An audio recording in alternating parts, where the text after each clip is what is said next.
ನಿಮ್ಮ ವಾಹಿನಿ, ಇದ್ದಿದ್ದು ಇದ್ದ ಹಾಗೆ.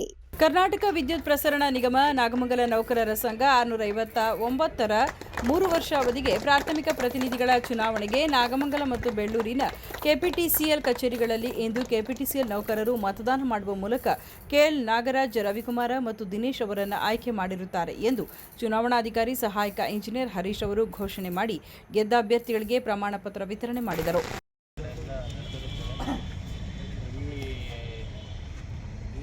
ಈ ಚುನಾವಣೆಯಲ್ಲಿ 4 ಜನ ಅಭ್ಯರ್ಥಿಗಳು ಇದ್ದರು. ಅದರಲ್ಲಿ ಇಬ್ಬರು ರವಿಕುಮಾರ್ 63 ಮತಗಳನ್ನು ಪಡೆದು ಪ್ರಥಮವಾಗಿ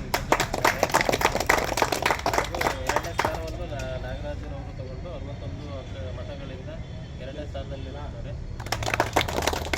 ಶ್ರೀನಿವಾಸ್ ಬಿ ಅವರು 3ನೇ ಸ್ಥಾನದಲ್ಲಿ 40 ಮತಗಳನ್ನು ಪಡೆದು 3ನೇ ಸ್ಥಾನಕ್ಕೆ ಹೋಗಿರ್ತಾರೆ. ಅವರು 30 ಮತಗಳನ್ನು ಪಡೆದು 4ನೇ ಸ್ಥಾನಕ್ಕೆ. ಈಗ ಇದರಲ್ಲಿ ಇಬ್ಬರನ್ನೇ ಆಯ್ಕೆ ಮಾಡೋದ್ರಿಂದ ಪ್ರಥಮವಾಗಿ ರವಿಕುಮಾರ್ ಅವರನ್ನು ಸ್ಥಳೀಯ ಸಮಿತಿ ವತಿಯಿಂದ 22ನೇ ತ್ರೈವಾರ್ಷಿಕ ಮಹಾಧಿವೇಶನಕ್ಕೆ ಆಯ್ಕೆಯಾಗುತ್ತಾರೆ ಎಂದು ಈ ಮೂಲಕ ಘೋಷಿಸಲಾಗಿದೆ. Capital employees union capital employees union ಏನೇ ಬರಲಿ ನೌಕರರ ಒಗ್ಗಟ್ಟು. ಗೆಲುವಿನ ಸಂಭ್ರಮ ಆಚರಿಸಿದ ನೌಕರರು ಪಟಾಕಿ ಸಿಡಿಸಿ ಸಿಹಿ ಹಂಚಿ ಗೆದ್ದ ಅಭ್ಯರ್ಥಿಗಳಾದ ನಾಗರಾಜ್, ರವಿಕುಮಾರ್, ದಿನೇಶ್ ಅವರನ್ನು ಸನ್ಮಾನಿಸಿದರು. ಇದೇ ಸಂದರ್ಭದಲ್ಲಿ ನಾಗರಾಜ್ ಮತ್ತು ರವಿಕುಮಾರ್ ಮಾತನಾಡಿ, ನಮ್ಮ ಈ ಗೆಲುವಿಗೆ ಕೆಪಿಟಿಸಿಎಲ್ ನೌಕರರ ವೃಂದ, ಸ್ನೇಹಿತರು ಹಾಗೂ ನಮ್ಮ ಸಹೋದ್ಯೋಗಿಗಳಿಗೆ ಹೃದಯಪೂರ್ವಕ ಧನ್ಯವಾದಗಳನ್ನು ಅರ್ಪಿಸುವುದಾಗಿ ತಿಳಿಸಿದರು.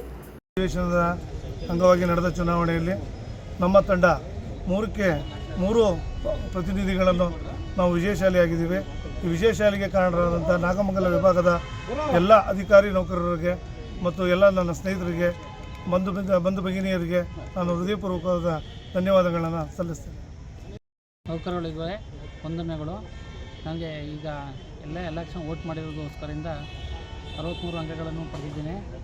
ಆದ್ದರಿಂದ ಎಲ್ಲರಿಗೂ ಒಳ್ಳೆಯದಾಗಿದೆ. ಸುದ್ದಿ 3 ವಾಹಿನಿಯ ಹೆಚ್ಚಿನ ಮಾಹಿತಿಗಾಗಿ ಸಬ್ಸ್ಕ್ರೈಬ್ ಆಗಿ ಹಾಗೂ ಬೆಲ್ ಬಟನ್ ಒತ್ತಿ.